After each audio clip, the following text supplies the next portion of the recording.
Bapak Ibu Saudara, saya yakin di antara Bapak Ibu ada yang menebak-nebak apa yang akan saya sampaikan. Ya. Dan pasti ada di antara Bapak Ibu yang berpikir, oh ini Bante mau ngajari fokus pada saat ini. Betul ya? Ya, now. Ya. Dan itu populer sekali diajarkan. Tapi setelah saya renung-renungkan Bapak Ibu, kenyataannya dalam kehidupan sehari-hari tidak mungkin Bapak Ibu hanya berpikir saat ini saja. Tidak akan mungkin. Betul ya? Pikiran kita itu pasti balik ke belakang atau maju ke depan. Bapak Ibu mungkin duduk di sini ikut kelas Dhamma, ikut Dhamma Talk. Tapi ada di antara Bapak Ibu yang berpikir, besok hari Senin ya, masa apa ya? Betul ya? Nah ibu-ibu ini tahu Sri Kandi katanya ya. Besok masa apa ya? Atau mungkin ada yang berpikir, oh Bante lagi di Jakarta, saya mau dana makan besok. Betul ya? Ya. Itu sudah future.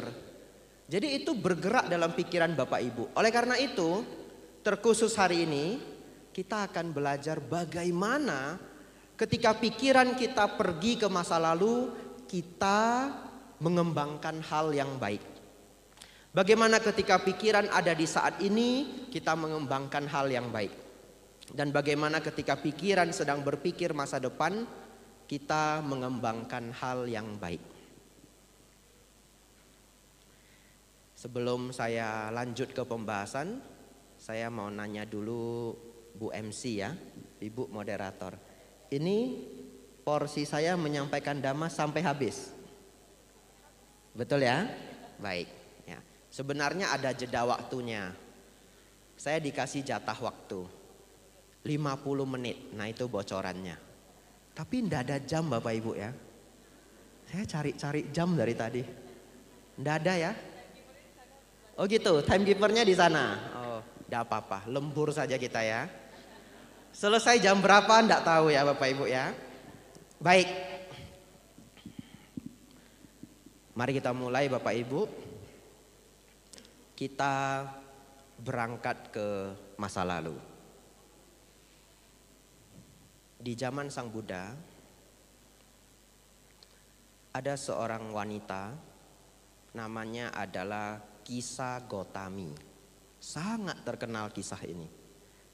Bagi Bapak Ibu yang belum pernah mendengar, pasang fokus baik-baik. Karena kisah ini sangat terkenal.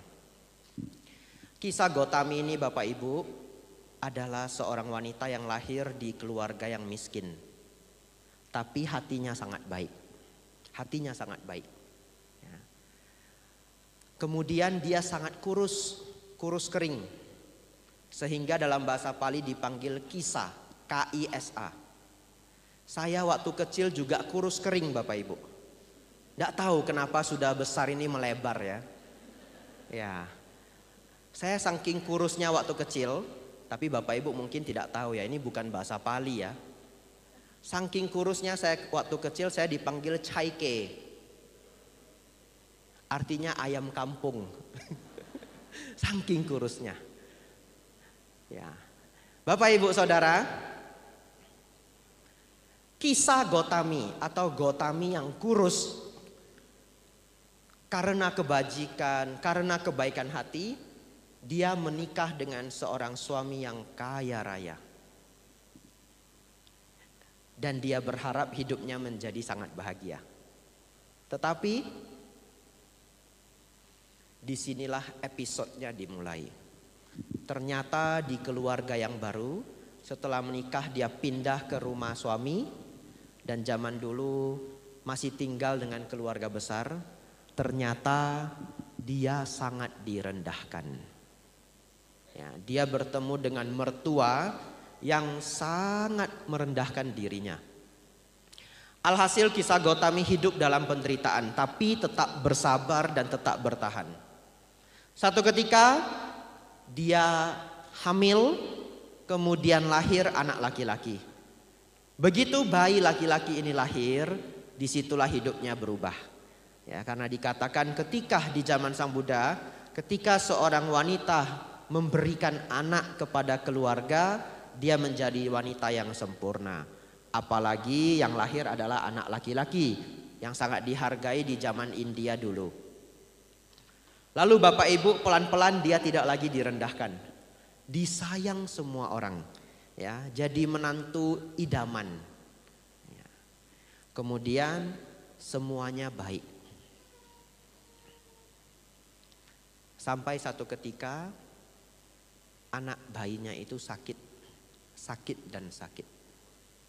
Kemudian naas sekali anak itu meninggal, Bapak Ibu.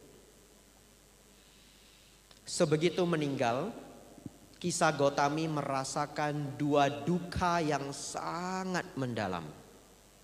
Saya sendiri sebagai biku, Bapak Ibu, saya pernah merenung. Apa barangkali penderitaan paling berat di dunia ini? Saya pikir penderitaan paling berat di dunia ini adalah ketika seorang ibu kehilangan anak. Ya. Ayah kehilangan anak juga sangat menderita, tapi ibu barangkali jauh lebih menderita. Ya, karena ibu melahirkan dan mengandung selama 9 bulan. Orang tua yang kehilangan anak, Bapak Ibu, saya pikir adalah duka yang paling berat di dunia ini. Itulah dialami oleh Kisah Gotami, Bapak Ibu. Lalu yang kedua, dia tahu setelah ini hidupnya akan lebih gawat, akan lebih sengsara dibandingkan sebelumnya. Karena anak bayi itu sangat disayang oleh keluarga besar. Bapak Ibu Saudara, Kisah Gotami tidak bisa menerima dan bahkan menjadi sakit jiwa. Dia gendong anak ini, dia pergi ke tabib-tabib yang terbaik. Minta anak ini disembuhkan. Semua tabib yang menerima Kisah Gotami ini dalam hati berpikir ini orang sudah gila ini, betul. Ini orang sudah gila. Tidak ada yang bisa ngobatin. Sampai akhirnya dia bertemu tabib yang bijaksana. Tabib ini bilang, ada seorang tabib yang bisa menghidupkan atau menyembuhkan anakmu. Tabib itu bernama Pertapa Gotama. Pergilah Kisah Gotami mencari Pertapa Gotama. Begitu bertemu Pertapa Gotama atau nama dari Sang Buddha, Sang Buddha melihat dari jauh ibu yang sangat kurus ini menggendong bayi yang telah meninggal. Di situ beliau langsung tahu apa yang sebenarnya terjadi. Oh Pertapa, mohon sembuhkanlah anakku. Oh Pertapa, mohon sembuhkanlah anakku. Di situ Sang Buddha mengatakan, iya, anakmu bisa saya sembuhkan. Kalau Anda sanggup mencari biji lada dari keluarga yang belum pernah mengalami duka, kehilangan seseorang. Bapak Ibu Saudara, saya singkat-singkat cerita ini Bapak Ibu. Kisah Gotami lantas pergi dari rumah ke rumah meminta biji lada. Saya yakin Bapak Ibu, kalau ada orang asing tidak dikenal datang ke rumah Bapak Ibu, sekadar meminta merica, sekadar meminta garam sedikit, pasti Bapak Ibu beri, betul ya? Ya, tidak ada orang yang tidak mau beri, pasti diberi. Hanya meminta sekadar sedikit merica Bapak Ibu.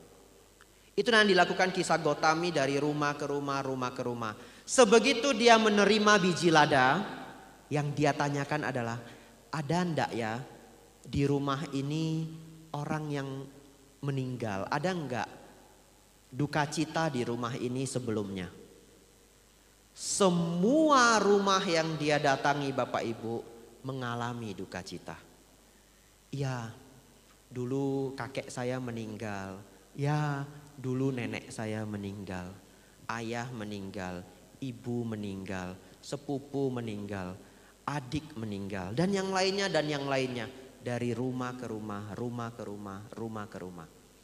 Bapak Ibu Saudara, dari pagi sampai petang tidak menemukan satu rumah pun yang belum pernah mengalami duka cita. Kemudian Kisah Gotami tersadarkan Bapak Ibu dia kembali ke Sang Buddha dan memahami bahwa ternyata kematian adalah hal yang lumrah terjadi dalam kehidupan ini. Bapak, Ibu, Saudara, saya memulai dengan cerita yang sedikit seram ya. Cerita yang duka. Kenapa demikian? Karena saya duduk merenung, Bapak Ibu. Ketika saya merenungkan past, apa sebenarnya masa lalu dan apa dampak masa lalu untuk kita sebagai manusia. Bapak, Ibu, Saudara, masa lalu itu hanya memiliki dua ciri.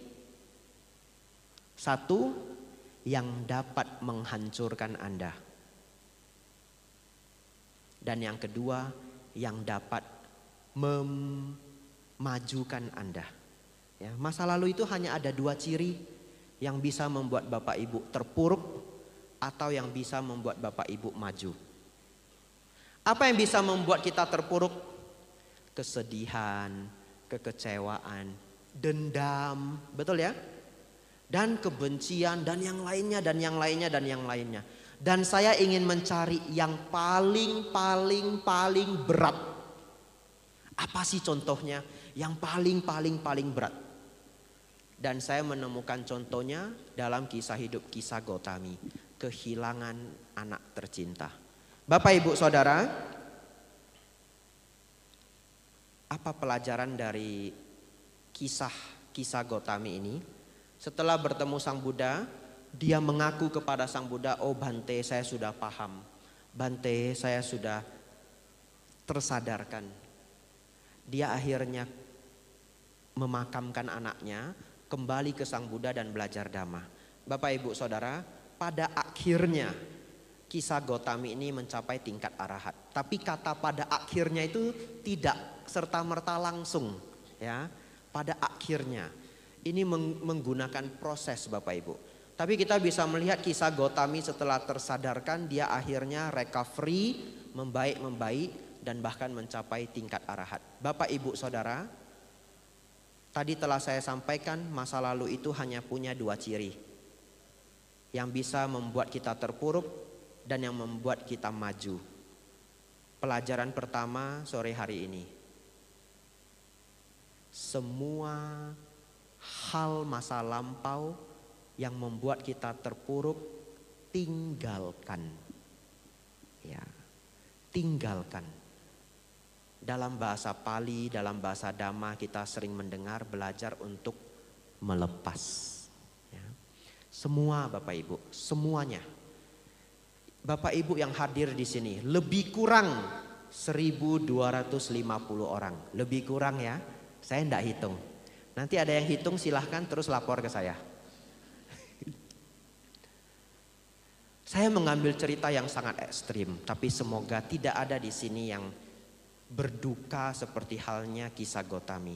Tapi saya yakin di dalam hati Bapak Ibu barangkali ada yang menyimpan benci, ada yang menyimpan dendam, ada yang menyimpan kekecewaan, ada yang menyimpan kesedihan. Permintaan saya hanya satu. Begitu nanti Bapak Ibu pulang lewat pintu sebelah kanan, semuanya tinggalkan. Semua masa lalu yang membuat terpuruk, tinggalkan. Tapi kadang-kadang ada yang kreatif Bapak Ibu. Dia berpikir, kata Bante, kalau lewat pintu sebelah kanan ini semua harus saya tinggalkan. Saya lewat pintu sana saja. Nggak bisa saya sudah dendam kusumat sama dia, nggak bisa. Wong saya baca parita saja, sabe sata bawantu sukitata. Semoga semua makhluk hidup berbahagia kecuali dia. Tapi Bapak Ibu, hari ini harus tinggalkan. Yang kedua Bapak Ibu, ini ilmu nomor 2. Hari ini kita belajar ilmunya semua 6 Bapak Ibu ya. Dihafal ya, minggu depan keluar ujian. Ya. Yang pertama, semua yang buruk tinggalkan. Yang kedua, see the bright on everything. Artinya apa? Melihat cahaya dalam hal apapun. Artinya apa? Masa lampau kita Bapak Ibu jadikan sebagai guru. Ya. Kalau Bapak Ibu ada masa lampau yang menderita, yang tidak nyaman, yang tidak mengenakkan, itu semua adalah guru. Dan kalau Bapak Ibu bayangkannya dan Bapak Ibu renungkan, pengalaman-pengalaman buruk kita di masa lampau itu sering membuat kita menjadi kuat. Ya, walaupun kalau terlalu berat itu menjadi trauma. Tetapi Bapak Ibu harus paksa diri ini, paksa mengambil masa lalu sebagai guru. Saya membagi kriteria nomor 2 ini dengan 3 bahasa. Bahasa Inggrisnya, nah ini kan grammar ya. Nah, bahasa Inggrisnya itu see the bright on everything. Melihat cahaya dalam segala peristiwa. Cari manfaatnya. Sebetapa tidak enaknya pun, ini apa yang bisa saya pelajari. Bahasa damanya Bapak Ibu, mengambil duka sebagai guru. Ini sama, hanya bahasa yang berbeda saja. Kalau Bapak Ibu yang berjiwa modern, zaman now, ucapkan see the bright on everything. Bapak Ibu ingin menghafal bahasa dhamma, ambil duka sebagai guru. Tapi ini juga sebenarnya sudah tradisi orang Indonesia Bapak Ibu. Namanya apa? Ilmu untung. Apa saja selalu untung Bapak Ibu. Jatuh dari motor, untung ndak mati. Betul ya? Untung kamu ndak mati, ya. Kamu cuma luka-luka saja kamu sudah untung itu. Sudah jatuh Bapak Ibu, kakinya patah satu, untung yang patah cuma satu, ya. Coba kalau 2 gimana jalannya? Selalu untung Bapak Ibu ya. Ini sudah karakter orang Indonesia. Bapak Ibu Saudara, ini sebenarnya mirip dengan see the bright on everything. Tapi jangan dicari untungnya saja, petik sebagai pelajaran. Bapak Ibu Saudara, saya paham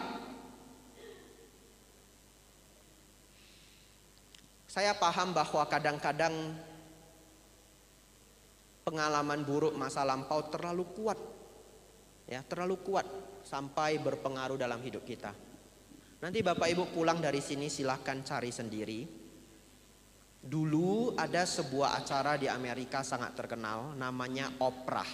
Ada yang tahu? Ada ya, Oprah Winfrey, sangat terkenal. Dia pernah mengundang seorang ahli past life regress yang bisa menghipnosis seseorang masuk ke kehidupan lampaunya. Namanya Dr. Brian Weiss. Dan dalam cerita itu, dalam acara itu, Dr. Brian Weiss ini menceritakan satu pengalaman pasien dia yang paling berkesan, yang paling unik. Yaitu ada seseorang yang trauma dengan semua hal yang lancip. Ya. Jadi kalau dia melihat apapun yang lancip seperti ini ya, ujung dari taplak, ujung dari apapun, kalau lancip ini, dia benar-benar ketakutan. Saking takutnya itu bisa pingsan. Ya, jadi bukan sekedar takut, tapi takutnya itu bisa sampai pingsan. Lalu di past life regress, dihipnosis mundur ke kehidupan lampau. Ternyata apa yang terjadi? Ternyata dulu orang ini adalah orang suku pedalaman. Dan ketika berperang, dia ditusuk dengan tombak dari belakang. Lalu ujung dari tombak itu keluar tepat di antara 2 matanya. Dan sambil melihat ujung dari tombak itu, orang ini meninggal Bapak Ibu. Bayangkan betapa mengerikannya itu, sampai-sampai terbawa ke kelahiran yang berikutnya. Saya yakin Bapak Ibu yang di sini punya, ada, tidak semua, tapi ada orang yang punya rasa takutnya sendiri-sendiri, yang kadang-kadang tidak masuk akal. Mungkin ada Bapak Ibu yang takut ketinggian. Saya sangat senang ketinggian. Aneh ya. Makin tinggi makin senang. Awas Bante nanti jatuh. Enggak apa-apa gitu. Umatnya yang takut Bapak Ibu ya. Tapi saya takut melihat lautan yang luas. Enggak tahu kenapa. Dan waktu saya kecil saya selalu takut tenggelam. Ya. Tetapi sekarang rasa takut itu sudah mulai pudar ya. Sudah mulai pudar. Bapak Ibu Saudara, kadang masa lampau kita yang terlalu kuat, trauma tersebut, bisa terbawa sampai kehidupan saat ini. Terus bagaimana solusinya Bante? Solusinya salah satunya adalah mengembangkan ketenangan. Nanti kita akan masuk ke bagian kedua. Bapak Ibu Saudara, bagian terakhir dari past, masa lalu. Bapak Ibu jangan lupa kita belajar 2 pelajaran mengenai masa lalu. Semua masa lalu yang membuat kita terpuruk, tinggalkan. Dan ambil masa lalu sebagai guru. Ada seorang yang sangat terkenal Bapak Ibu, namanya adalah Charlie Munger. Kalau Bapak Ibu tahu salah satu orang terkaya di dunia namanya Warren Buffett Bapak Ibu. Ya, saya mengenal Warren Buffett cukup baik ya. Warren Buffett tidak kenal saya Bapak Ibu. Dia punya partner bisnis yang mereka selalu berdua, namanya adalah Charlie Munger. Satu ketika Charlie Munger memberi nasihat, karena mereka berdua sering memberi seminar Bapak Ibu.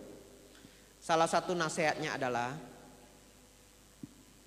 jangan pernah mau hidup dengan berpikir sebagai korban. Ini memang bukan pesan Dhamma Bapak Ibu, ini pesan dari Charlie Munger. Apapun yang terjadi dalam hidup Anda, jangan hidup sebagai korban. Artinya apapun yang terjadi pada kita, kita harus move on. Kita harus keep going. Walaupun tidak menyenangkan, walaupun bosnya galak, walaupun sistemnya jelek, walaupun Anda itu direndahkan. Apapun Bapak Ibu, jangan hidup sebagai korban. Lalu Charlie Munger menambahkan, bahkan bila anak Anda meninggal, Anda pun jangan hidup sebagai korban. Move on. Dan ternyata Charlie Munger yang mengatakan ini, anaknya sendiri dulu bertahun-tahun yang lampau meninggal karena kanker. Ya. Jadi saya memberi nasihat ini mengambil petikan Charlie Munger. Ya, Bapak Ibu, apapun yang Bapak Ibu alami di kehidupan lampau, Bapak Ibu jangan mempunyai mental sebagai seorang korban. Ya. Semuanya sudah berlalu, Bapak Ibu membuat lembaran-lembaran baru. Mari kita masuk lembaran baru. Kita maju ke now. Bapak Ibu Saudara,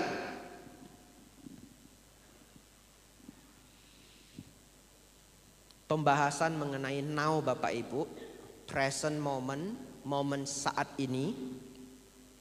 Saya akan membuka dengan sebuah cerita yang sangat saya sukai. Bapak Ibu Saudara, di Thailand ada seorang guru yang sangat terkenal. Namanya adalah Achan Chah. Ya. Hampir semua orang mengenal Achan Chah. Beliau membuka wihara yang khusus untuk orang asing. Namanya Wat Pa Nanachat. Nanachat itu bahasa Thailand, artinya internasional. Wat itu wihara, Pa itu hutan, Nanachat artinya internasional. Di sana Bapak Ibu Saudara banyak biku-biku dari barat belajar Dhamma di sana. Ini saya ambil dari salah satu buku yang ditulis ya, apakah oleh Achan Brahm atau oleh Achan Chah. Satu ketika ada seorang biku barat diminta memindahkan pasir. Karena di sana sering sekali ada pembangunan Bapak Ibu. Tapi pada saat itu instruksinya itu sering keliru Bapak Ibu. Jadi di sini ada tumpukan pasir yang banyak. Dimintalah pasir ini untuk dibawa ke belakang, jauh di belakang sana. Dengan kereta sorong mereka ambil pasir itu, kemudian mereka bawa ke belakang. Prosesnya adalah 3 hari Bapak Ibu. Memindahkan pasir dari depan ke belakang. Selesai dipindahkan Bapak Ibu, ternyata gurunya keliru. Ternyata pasir itu harusnya di depan, bukan di belakang. Dimintalah mereka untuk pindahkan lagi ke depan Bapak Ibu. Prosesnya adalah 3 hari. Lalu keliru lagi. Ya, ternyata perlunya di belakang. Saya yakin Bapak Ibu yang duduk di sini pernah mengalami cerita mirip-mirip begini. tapi bukan pasir ya. Entah apa itu ya. Kadang-kadang disuruh antar, kamu antar itu barangnya ke Pluit. Sudah sampai Pluit, oh rupanya mau dipakai di BSD. Balik lagi ya. Sudah tiba di BSD, oh rupanya mau di Pluit ya, jalan lagi ke Pluit Bapak Ibu. Lalu di kali ketiga ini, biku muda itu sudah nggak tahan Bapak Ibu. Sudah nggak tahan. Ini mau berapa kali ini mindahin pasir? Ini mau berapa kali? Sehingga proses yang ketiga kali itu memindahkan pasir sembari marah-marah dalam hati Bapak Ibu. Di situ Acanca mengetahui. Dan Acanca memberi nasihat. Bapak Ibu, saya harap Bapak Ibu ingat nasihat ini. Ini sampai ke belakang terdengar ya. Nah, luar biasa ya. Ini pesan yang penting Bapak Ibu. Semoga semuanya fokus. Ketika hal seperti ini terjadi pada Bapak Ibu, ingat cerita pasir ini ya. Acanca mengatakan, coba. Kalau ada tumpukan pasir yang besar sekali, dan tumpukan pasir ini perlu dipindahkan dari depan ke belakang selama 2 minggu. Dan saya yang meminta kalian melakukan itu. Apa kalian dengan bahagia memindahkan pasir itu? Oh ya tentu Bante, karena sang guru yang minta, betul ya? Ya para biku itu kami sangat menghargai para guru, para senior. Dengan senang hati melakukannya. Lalu Acanca mengatakan, nah apa bedanya dengan Anda bekerja setelah 6 hari, Anda diminta untuk memindahkan pasir ini lagi selama 3 hari. Bapak Ibu tahu bedanya apa? Sama-sama memindahkan pasir, betul ya? Dari depan ke belakang. Tapi kalau prosesnya adalah 2 minggu, tidak bolak-balik, tidak marah. Tapi kalau prosesnya sudah 2-3 kali keliru, jengkelnya minta ampun, betul? Acanca mengatakan, itu karena yang jengkel itu pikiran Anda. Itu karena Anda meletakkan pikiran Anda pada kekeliruan itu. Padahal kalau Anda bisa menenangkan dan mendamaikan pikiran, mengangkat pasir ya mengangkat pasir, maka pikiran yang menjadi kacau itu akan mereda. Mengangkat pasir menjadi proses yang normal saja.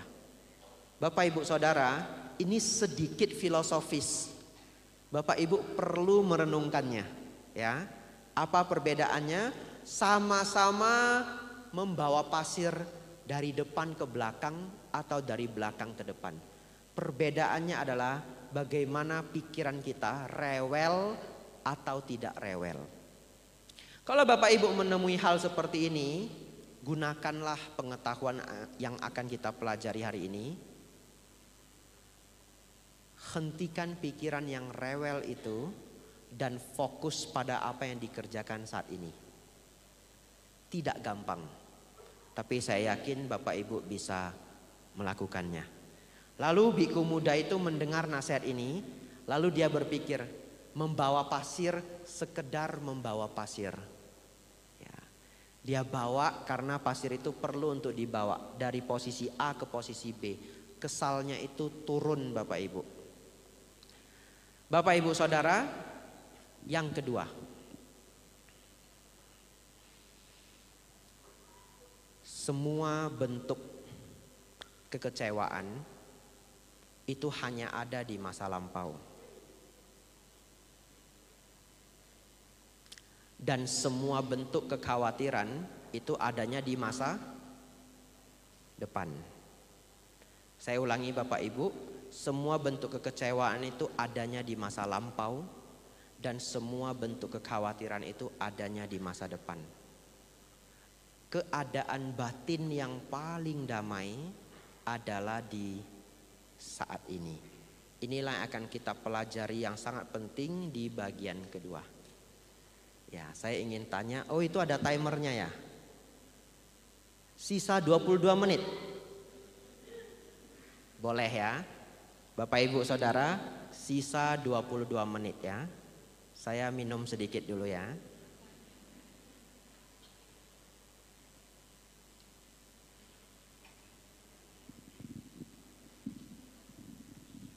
Mari Bapak Ibu fokus. Selanjutnya pelajaran sangat berharga mengenai saat ini. Bapak Ibu Saudara, kapanpun Bapak Ibu merasa stres, saya menganjurkan untuk mengembangkan mindful breathing yang selalu saya sampaikan di mana-mana. Ketika Bapak Ibu stres, nafas masuk, nafas keluar. Nafas masuk, nafas keluar. Tidak harus menutup mata Bapak Ibu. Membuka mata juga bisa. Kenapa Bante? Kenapa hanya dengan sekadar nafas Bante? Batin saya itu bisa jadi lebih nyaman. Kenapa ya Bante? Kadang-kadang hanya 1-2 nafas Bante. Marah saya langsung berkurang. Saya baru dapat testimoni Bapak Ibu. Katanya orangnya hadir ya. Tapi namanya saya rahasiakan ya. Saya dichat oleh seorang umat kemarin malam. Bante, saya nonton di YouTube-nya Bante. Saya belajar nafas masuk, nafas keluar. Terus Bante, saya kan naik motor ya Bante. Tiba-tiba saya itu disenggol mobil dari belakang Bante. Bruk gitu. Saya sudah mau marah Bante. Tiba-tiba saya ingat nafas masuk, nafas keluar. Iya. Ini beneran ada chatnya ini. Bante luar biasa Bante. Marah saya langsung habis Bante. Terus saya bilang sama orangnya, "Nggak apa-apa." Terus dia jalan. Wah Bante, Dhamma sungguh luar biasa. Ini tulisan dari bapak tersebut. Bante, besok saya hadir Bante di Dhamma Talk-nya. Sampai jumpa besok Bante. Nggak tahu orangnya di mana, ya.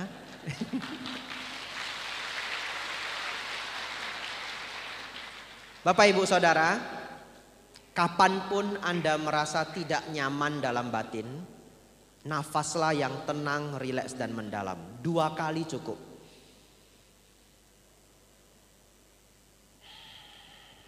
Nafas masuk, nafas keluar. Bapak Ibu menunggu bus, menunggu pesawat, menunggu kereta api, ya, menunggu suami, istri, anak, mertua, menantu. Kok belum datang-datang? Nafas masuk, nafas keluar. Ya. Tapi ini juga jadi senjata makan tuan. Ya, saya pernah mau dijemput umat jam 6 sore, nggak datang-datang Bapak Ibu. Betul? Saya tunggu-tunggu nggak datang-datang. Lalu umatnya chat saya, Bante, mohon maaf Bante, kami telat. Nanti kami datangnya 18.30. Bante silakan nafas masuk, nafas keluar dulu. Iya. Dan itu real chat ya. Sebenarnya kepengen juga saya tampilkan di situ ya. Ya, tapi jangan nanti viral kemudian orangnya jadi merasa tidak nyaman. Saya juga harus Bapak Ibu ya, nafas masuk, nafas keluar. Bapak Ibu Saudara, tahun 2023 saya banyak memberikan nasihat ini di banyak tempat. Jadi silakan Bapak Ibu cari rekaman-rekaman Dhamma yang sebelumnya. Karena waktu saya tidak banyak, saya ingin paparkan yang lain.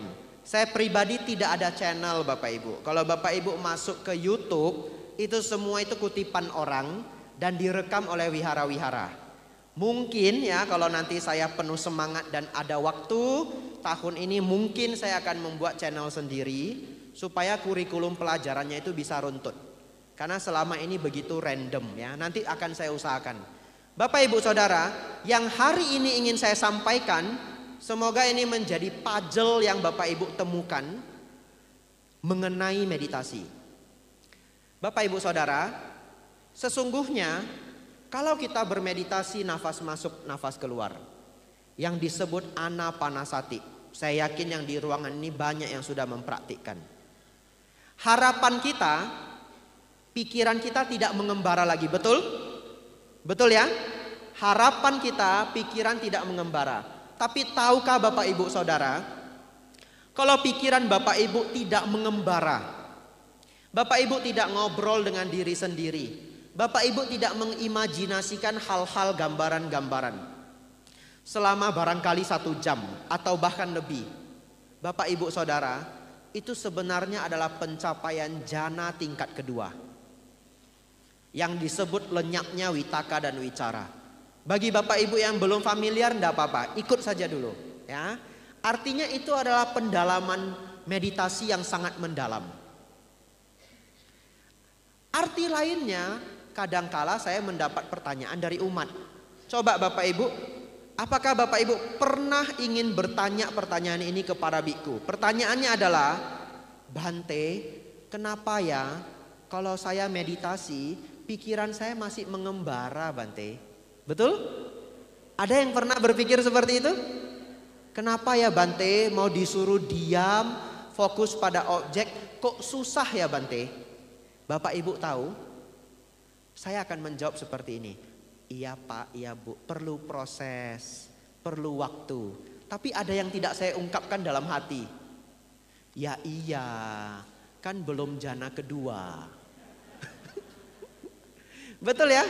Karena sebenarnya lenyapnya witaka wicara atau pikiran yang mengembara secara total, lenyap 1 jam 2 jam, itu adalah pencapaian jana kedua.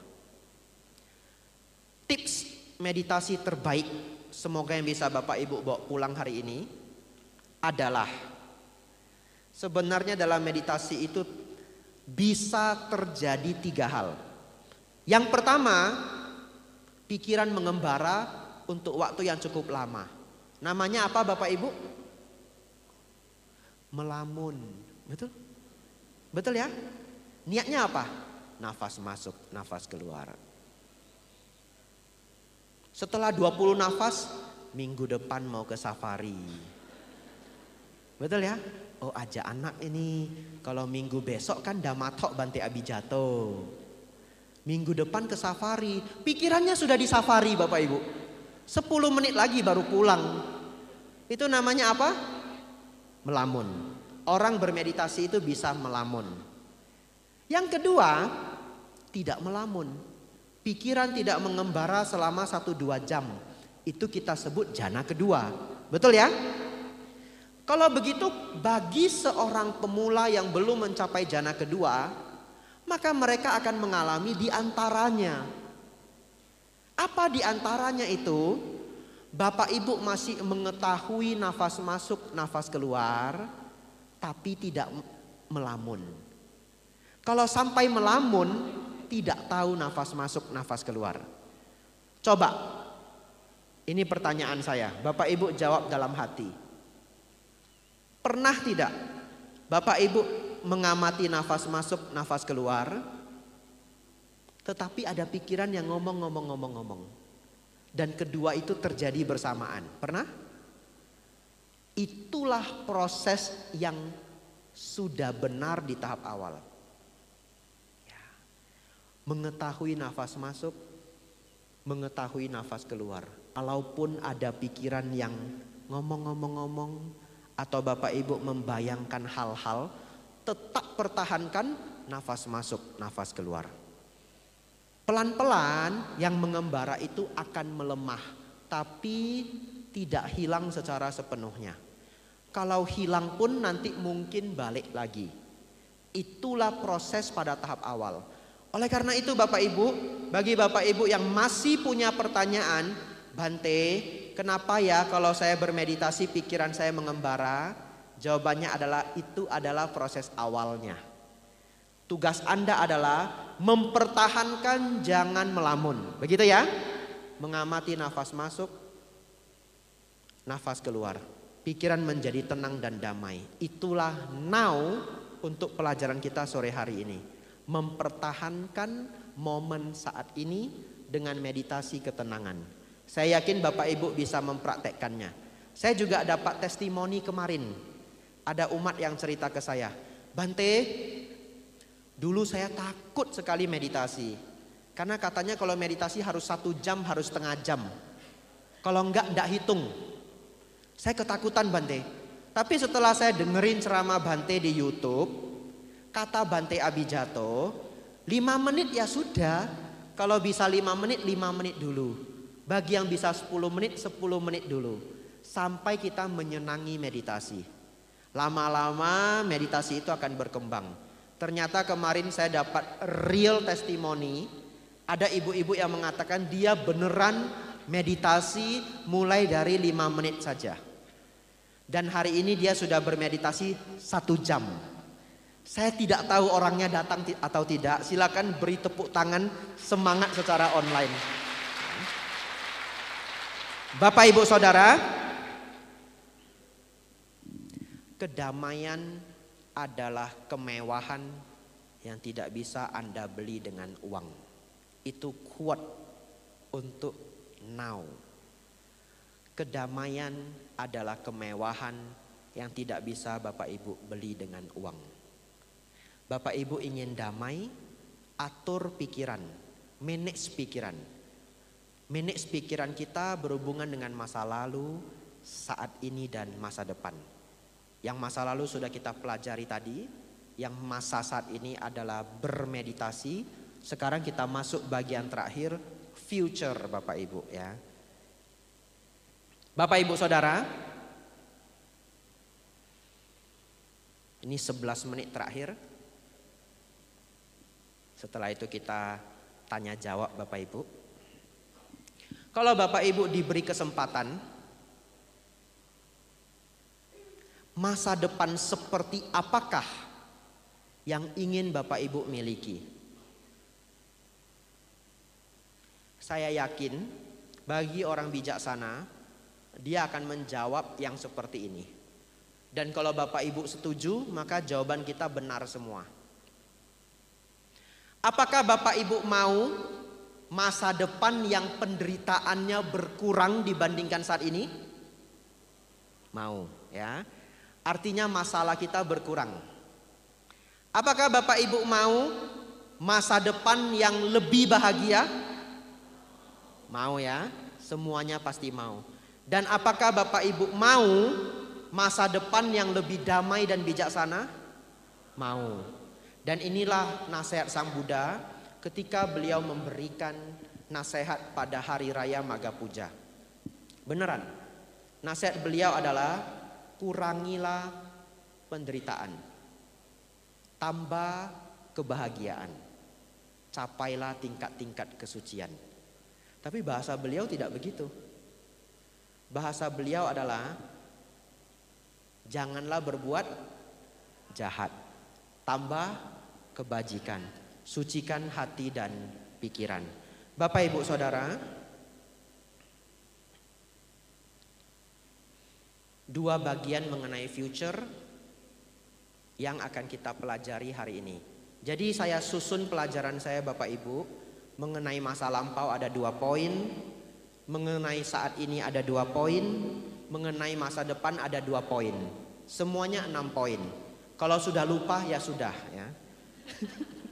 Nanti saya ulang lagi di kesimpulan. Tapi apa 2 poin mengenai masa depan Bapak Ibu? Yang pertama, kurangi penderitaan, tambah kebahagiaan, capailah keberkahan-keberkahan dan tingkat kesucian. Yang tadi saya sampaikan. Dan poin yang kedua adalah hidup yang menuju terang. Saya akan bahas yang pertama dulu Bapak Ibu. Dulu sebelum mencapai tingkat kebudaan, Sang Buddha memiliki, bukan Sang Buddha, Pertapa Gotama. Kalau kita panggil Sang Buddha, beliau sudah mencapai kesempurnaan. Ketika beliau masih seorang Pertapa Gotama, beliau pernah belajar dengan 2 guru yang sangat terkenal, Alara Kalama dan Udakara Maputa. Ya, ini banyak yang tahu ya. Berarti di sini yang hadir ini pada senang belajar dhamma Bapak Ibu ya. Alara Kalama, ya sadu. Dan Udakara Maputa. Bapak Ibu Saudara, setelah Sang Buddha mencapai pencerahan, beliau teringat bahwa orang yang paling gampang mencapai arahat harusnya adalah 2 guru ini. Karena mereka telah mencapai meditasi tingkat yang tinggi. Tapi alhasil guru tersebut kedua-duanya sudah meninggal Bapak Ibu. Dan bahkan tidak mencapai Sotapanna atau kesucian tingkat pertama. Pertanyaannya Bapak Ibu, apa yang kurang dari 2 guru tersebut?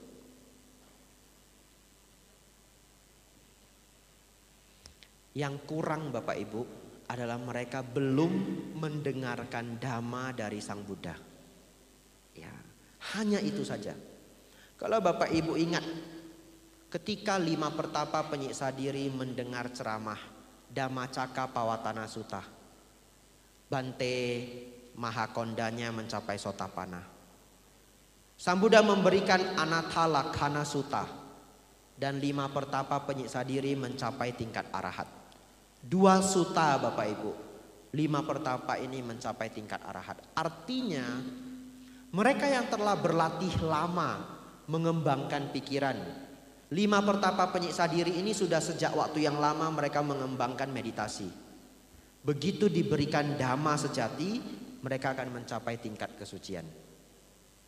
Dan itulah yang kurang dari 2 pertapa yang hebat, Alarakalama dan Udakaramaputa. Bapak Ibu Saudara, bagian yang sangat penting agar Bapak Ibu punya masa depan yang penuh berkah dan menuju pada tingkat kesucian, penuh berkah dan menuju pada tingkat kesucian adalah senang mendengarkan dhamma. Tambahkanlah dhamma dalam kehidupan Bapak Ibu ya. Kalau di Jakarta sering macet Bapak Ibu, itu download ceramah dhamma dalam bentuk MP3, puter di mobil Bapak Ibu. Ya, itu adalah cara terbaik menghadapi kemacetan. Ya, itu namanya macet untung. Kalau macet ya dengerin dhamma gitu ya. Ya, itu namanya macet untung Bapak Ibu. Puterin video dhamma. Karena dhamma yang diberikan, diturunkan dari waktu ke waktu dari zaman Sang Buddha sampai hari ini, itu membawa kita pada keberkahan dan tingkat kesucian. Bapak Ibu Saudara, saya hanya memberikan 2 pesan untuk hal ini, untuk mempraktekkan kurangi kejahatan, tambah kebajikan, sucikan hati dan pikiran. Yang pertama, senang mendengarkan dhamma. Yang kedua, praktik sesuai Manggala Sutta. Praktik sesuai Manggala Sutta. Saya kemarin datang dari provinsi lain ya, tidak saya ceritakan detailnya. Tapi ada satu keluarga yang luar biasa. Papanya selalu mengulang untuk anaknya, yang penting hidup sesuai Manggala Sutta. Beneran, cuma itu tok. Yang penting hidup sesuai Manggala Sutta. Yang penting hidup sesuai Manggala Sutta. Anaknya sudah hafal semua. Bante, apa sih Manggala Sutta? Nanti Bapak Ibu pulang cari di Parita Biru, Manggala Sutta. Atau yang tidak ada Parita Biru, pulang dari sini download My Parita. Ya, saya tidak di endorse ya. Tidak tahu juga siapa yang bikin My Parita. Tapi silakan download My Parita, cari di bagian berkah Manggala Sutta. Lalu Bapak Ibu Saudara, saya baca itu Manggala Sutta pelan-pelan. 38 berkah. Sungguh luar biasa orang tua ini. Ternyata dalam Manggala Sutta itu sudah lengkap semua. Dana, sila, samadhi, panya. Jadi anak berbakti, jadi orang tua yang baik, pintar mencari nafkah, banyak pengetahuan, budi pekerti, dapat semua Bapak Ibu. Jadi ini papanya ini bijaksana sekali, anaknya bagus semua Bapak Ibu. Saya sih tidak punya anak, jadi saya nggak bisa praktekkan. Jadi saya minta Bapak Ibu yang praktekkan nanti ya. Nah, nanti sudah sukses lapor ke saya. Praktek hidup sesuai Manggala Sutta. Senang mendengarkan dharma, senang praktik sesuai Manggala Sutta, keberkahan masa depan pasti menjadi milik Anda. Anda adalah seorang pemenang bila mempraktikkan itu. Bapak Ibu, saudara-saudari, bagian yang terakhir. Tapi sisa 3 menit ya. Ini namanya ceramah ngebut ya. Hidup menuju terang. Apa artinya hidup menuju terang? Sang Buddha mengatakan kehidupan manusia itu hanya ada 4 arah. Dari gelap menuju terang, dari terang menuju terang, dari terang menuju gelap, dari gelap menuju gelap. Ya. Dari gelap menuju terang, lahirnya tidak baik, kehidupannya sulit. Tetapi mempraktikkan moral, mempraktikkan dhamma, hidup menjadi terang. Dari terang menuju terang, sudah baik jadi lebih baik.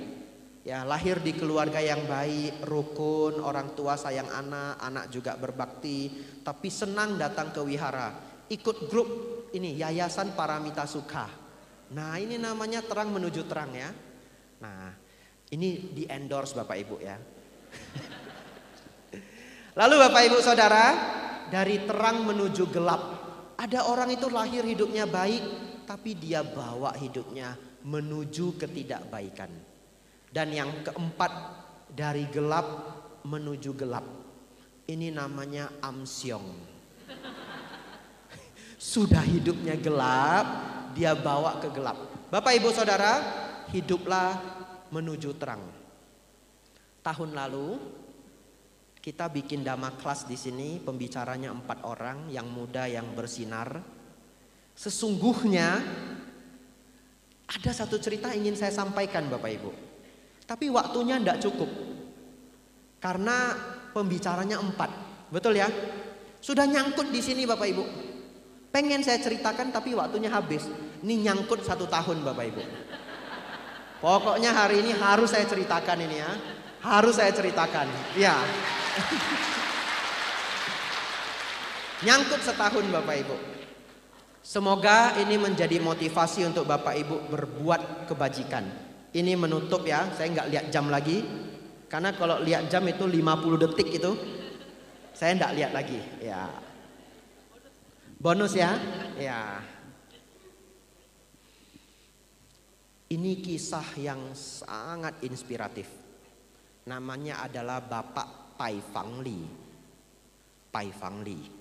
Ada seorang kakek bekerja sebagai pedicab ya, tukang becak. Dan di Tiongkok itu tukang becak itu berat karena nariknya pakai tangan, betul ya? Ya, dorongnya pakai tangan, tidak pakai kayu. Di umur 74 kakek Pai Fang Li ini berpikir saatnya pensiun. Karena anak-anaknya sudah cukup mapan dan sudah cukup besar. Dia punya tabungan. Kalau dirupiahkan itu beberapa puluh juta. Cukup dah. Pulang dah ke kampung. Toh kalau di kampung itu kan hidup itu ndak boros. Betul ya? Umur 74 dia mau santai tinggal dengan anaknya. Pulanglah dia ke kampung halaman namanya Hepei. Saya belum pernah ke Hepei ya. Pulanglah dia ke Hepei. Begitu dia pulang ke sana Bapak Ibu, ini real story ya, tidak saya karang. Begitu dia pulang ke Hepei, setelah beberapa waktu dia lihat kok banyak anak-anak tidak sekolah ya. Dan dia berpikir karena dia sendiri sekolahnya tidak tinggi, hari ini dia harus mendorong becak mati-matian demi menghidupi anak istri. Dia tidak mau anak-anak itu nanti seperti itu. Dia kumpulkan anak-anak itu Bapak Ibu, dia daftarkan ke sekolah. Dia bayarin semuanya pakai uang pensiunnya. Tapi apa yang terjadi Bapak Ibu? Ternyata kalau cuma ngedaftarin itu tidak cukup. Uang sekolah harus dibayar setiap bulan. Betul ya? Dan keluarga anak tersebut itu tidak mampu. Akhirnya kakek ini kembali ke kota Tianjin untuk kembali menjadi tukang becak.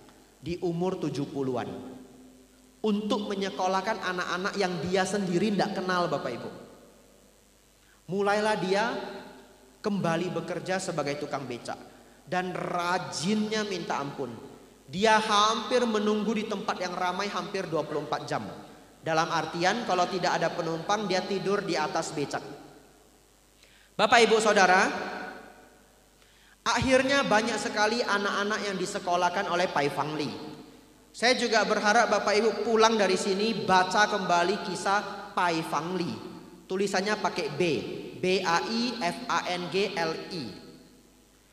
Dia cicil Bapak Ibu, dia bayar uang sekolah dari waktu ke waktu.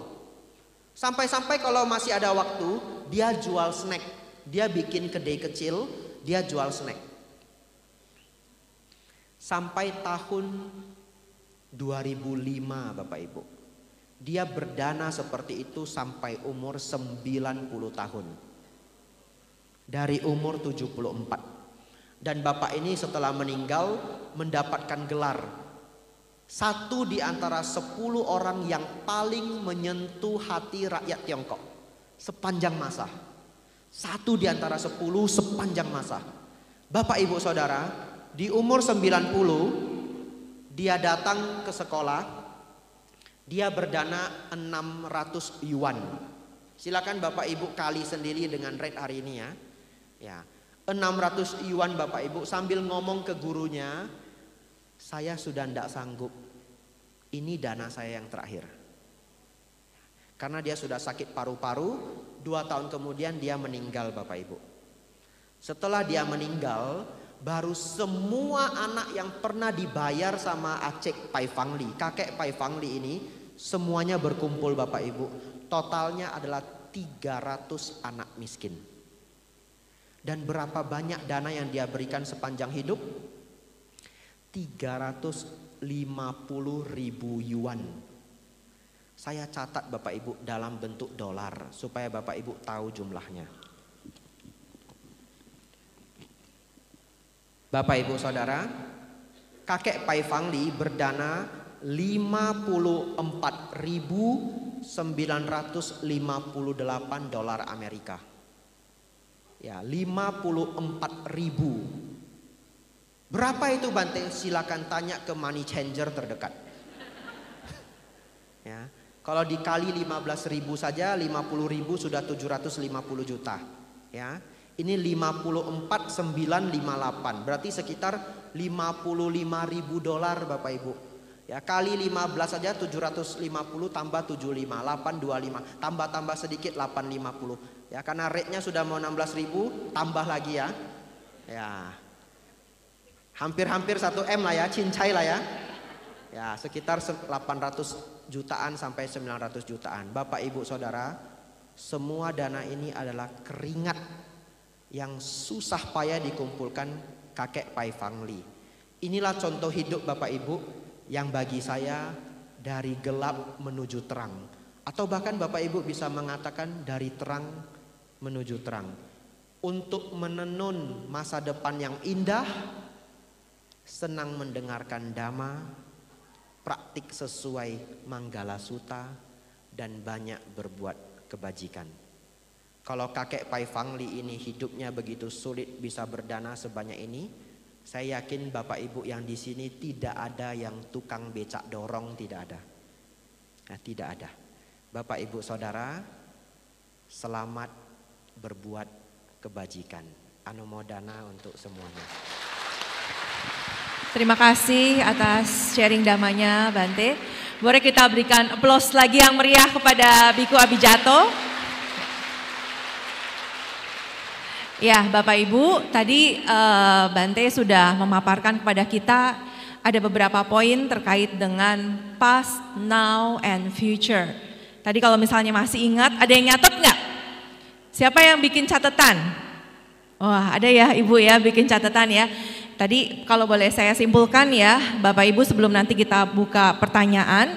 Tadi Bante terkait dengan past, kita harus letting go ya, kita harus melepas segala sesuatu yang membuat kita terpuruk di masa lalu. Kemudian poin keduanya adalah see the bright on everything. Jadi kalau kita lihat tadi ada ilmu untung, sebenarnya kita semua Indonesia ini orangnya positive thinking ya Bante ya. Semuanya untung ya Bante, nggak pernah rugi ya. Itu yang terkait dengan past. Kemudian yang now, tadi Bante juga menjelaskan pada kita mengenai hidup di saat ini, damai di saat ini.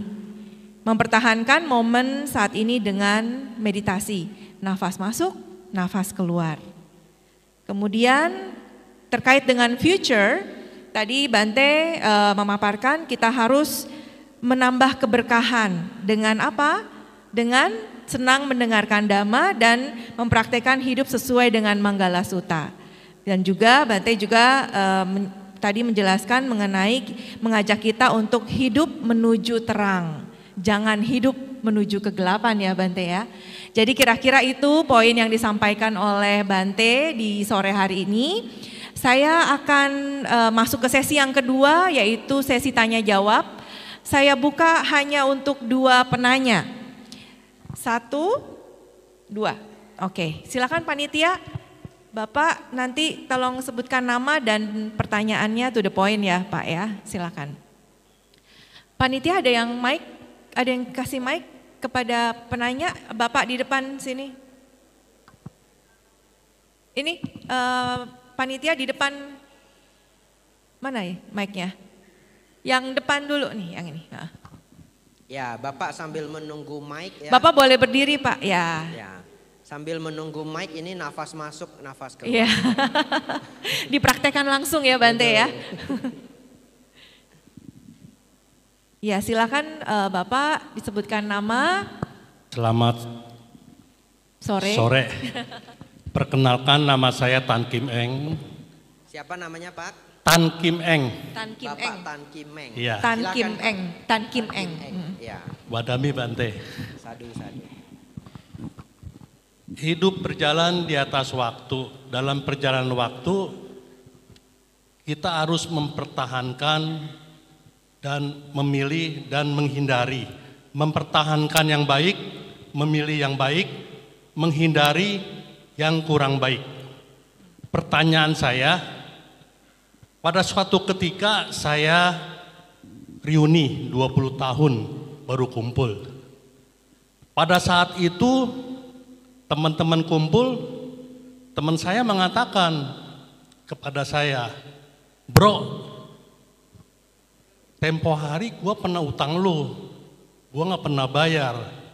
Nah pikiran saya timbul, yang mana sudah saya lupakan, timbul kembali dalam pikiran saya. Dalam hal ini tentunya melepas pikiran buruk tentu adalah suatu pelatihan hidup saat ini. Bagaimana menurut Bante? Pikiran saya yang timbul atas dasar diingatkan oleh orang lain, sehingga timbul pikiran masa lalu hal yang kurang baik tersebut. Demikian Bante, terima kasih. Namo Buddhaya. Namo Buddhaya. Terima kasih Pak Tan Kim Eng atas pertanyaannya. Bante Ya. mau langsung dijawab atau Saya langsung menjawab jawab ya. ya? Oke, silakan Bante. Anumodana pertanyaan dari Pak Tan Kim Eng ya. Ini mengenai utangnya. Ya. Utang lama bersemi kembali. Ya. Sudah lama berutang sampai udah lupa begitu ya. Diingatkan lagi ini bikin stres. Baik, bagaimana Bante? Jadi apa yang disampaikan Pak Tan Kim Eng ini sudah sangat luar biasa. Dalam Dhamma disebut praktek sama wayama. Usaha benar. Pikiran buruk yang belum muncul diusahakan tidak muncul. Pikiran buruk yang telah muncul dilenyapkan. Pikiran baik yang belum muncul diusahakan dimunculkan. Pikiran baik yang telah muncul dikembangkan. Bagaimana Bante, saya diingatkan lagi sama utang lama. Saya pikir kembali terserah Bapak ya. Kalau Bapak menagih utang itu sama sekali bukan karma buruk. Itu adalah hak dari Bapak ya.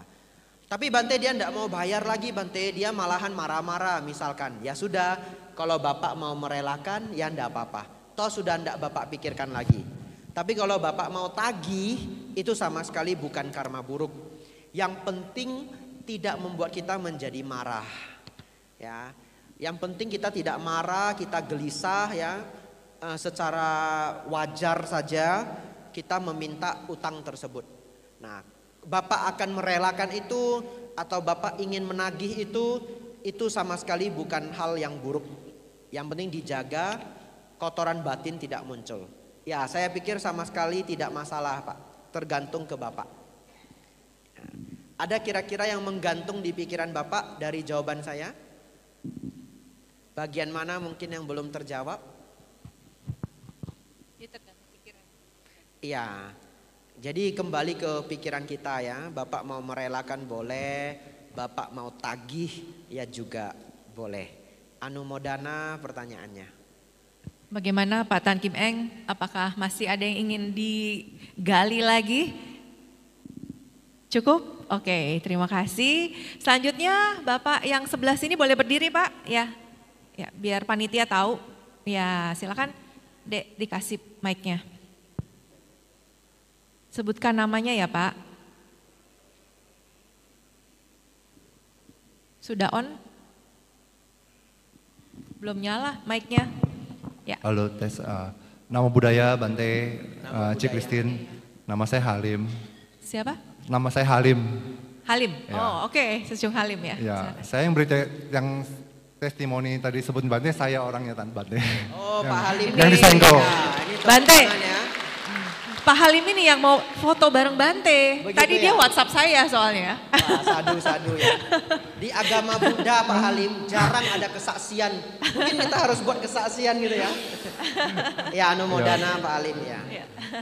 Yang ingin saya tanyakan dari setiap ceramah Bante itu saya mengutip ada anak usia 2 tahun namanya James. Ada apa Pak? Anak yang usia 2 tahun namanya James.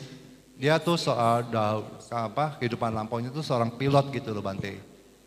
Nah itu kan yang ingin saya tanyakan, apakah ada bukti-bukti ilmiah bahwa anak ini benar-benar mengalami apa yang diceritakan gitu loh.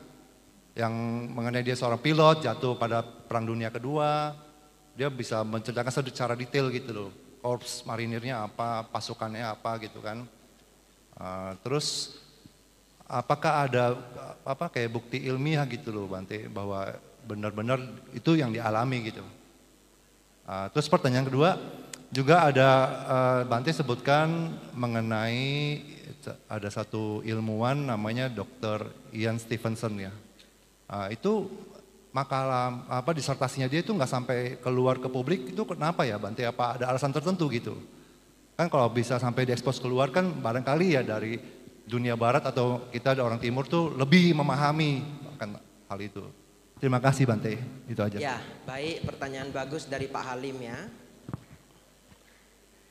Mengenai James, semua pengalaman dia itu tercatat secara ilmiah. Kalau saya tidak keliru harus cek di Google dulu oleh Victoria University. Ya, tapi mungkin saya khawatir saya salah menghafal nama universitasnya. Tapi mereka membuat makalah resmi. Tetapi makalah resmi itu hanya mencatat pengalaman seorang anak. Mereka belum bisa membuktikan secara ilmiah bahwa kehidupan lampau itu terbukti.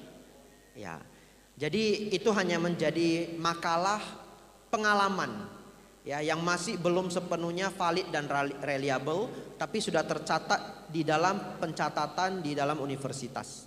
Silakan nanti dicari, dibongkar sendiri ya sejauh apa catatan itu. Yang kedua,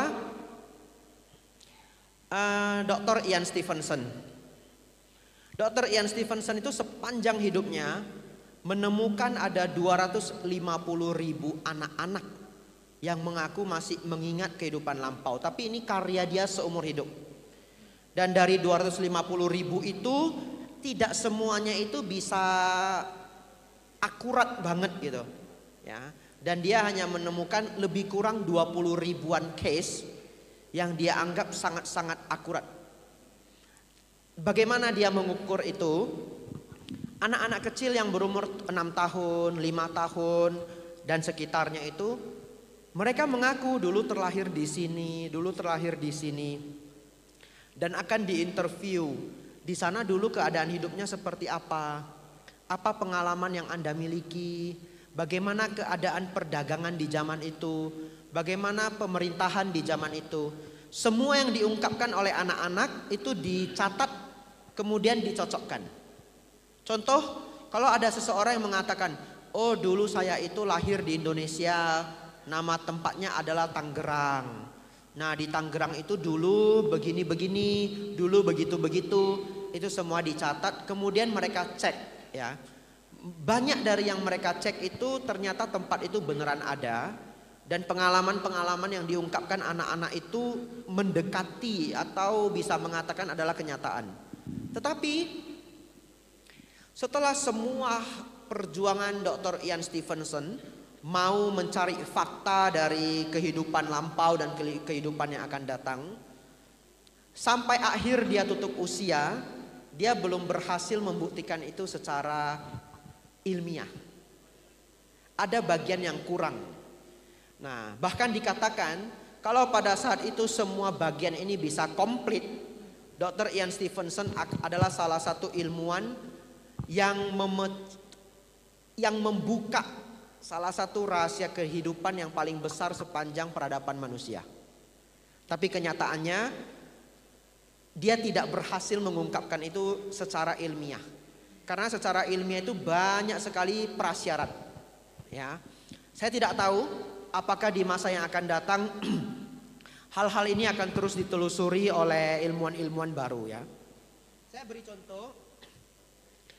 beri contoh beberapa hal yang mengubah hidup manusia atau penemuan-penemuan yang skalanya itu mengungkap rahasia kehidupan. Misalkan penemuan dari Newton. Newton menemukan ada sesuatu yang disebut gravitasi sehingga semua benda ini lengket, tidak melayang-layang. Itu adalah salah satu penemuan paling besar dalam peradaban manusia. Karena setelah kita memahami adanya gravitasi, kita memahami bahwa di luar angkasa itu tidak ada gravitasi. Sehingga hari ini satelit bisa melayang-layang di udara, kita bisa pakai handphone dan semua teknologi yang ada. Bahkan orang mau berangkat ke bulan. Bahkan dengan teori gravitasi kita bisa hitung jarak antara bumi ke bulan. Itu semua bermula dari satu ungkapan penemuan yang sangat luar biasa. Penemuan yang sangat luar biasa lainnya adalah vaksin. Ya, karena menemukan bahwa imun tubuh manusia itu ternyata bisa terbiasa dari kuman dalam porsi kecil. Penemuan lain terakhir sebagai contoh. Penemuan bakteri, kuman dan patogen kecil. Anda mungkin menganggap ini sepele. Tapi Bapak Ibu tahu, sebelum manusia memahami bahwa ada yang namanya kuman, bakteri, virus, kita itu tidak tahu loh kenapa kita sakit. Betul ya? Pokoknya kalau sakit namanya masuk angin Bapak Ibu. Iya. Dan di kedokteran itu tidak mengenal masuk angin. Yang dikenal itu masuk kuman Bapak Ibu. Ya. Nah, makanya nanti ada produk namanya tolak kuman. Nah. Jadi setelah terungkap ada makhluk sangat kecil yang bisa masuk ke badan kita. Itu mengungkap rahasia kehidupan. Dan kalau kita pakai mikroskop, kita bisa lihat makhluk-makhluk kecil itu. Sayangnya, penelitian Dr. Ian Stevenson tidak sampai ke tahap itu. Ya, semoga ya kita yang memiliki keyakinan pada ajaran Sang Buddha, kita meyakini ada kehidupan lampau dan kehidupan yang akan datang. Kita berharap satu ketika bisa terbukti bahwa past life dan future life itu adalah fakta ya. Dan ini akan mengubah peradaban manusia.